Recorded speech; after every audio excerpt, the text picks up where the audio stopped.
नमस्कार शेतकरी बांधवांनो, आज आपण संतोष हनुमान गोटे यांच्या हळदीच्या प्लॉटमध्ये आहोत, जे की गेली 4 वर्ष झाले जैविक पद्धतीने आमच्यावर विश्वास ठेवून आपली शेती करत आहेत। आपण 80% जैविक आणि 20% रासायनिक या पद्धतीने हळद पिकाचे नियोजन करत असतो।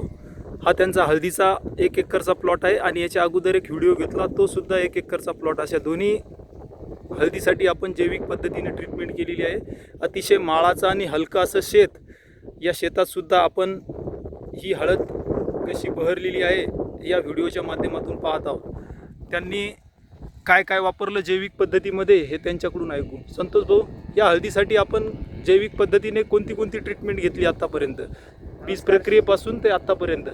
नमस्कार शेतकरी बंधूंनो, आज आमच्या शेतामध्ये जैविक ॲग्रो एजन्सीचे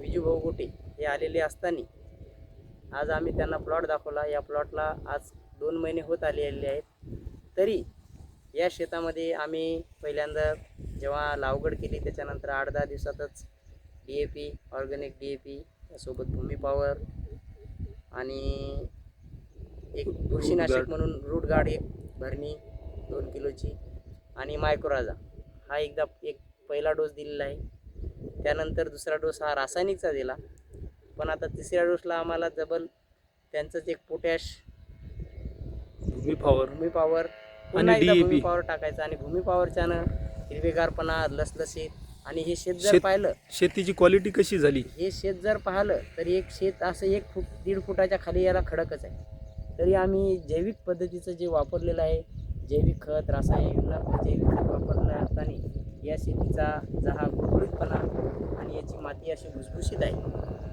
तरी सर्व शेतकरी बांधवांनी संतोष भाऊ, जो सोयाबीनचं शेत सुद्धा आहे, संपूर्ण सोयाबीन पिकाला सुद्धा हे बघू शकता जैविक पद्धतीने सर्व फवारणी औषध आपण देत असतो। नायट्रोकिंग, ग्रो, FC हे संपूर्ण जे व्यवस्थापन हे जैविक पद्धतीने करतो।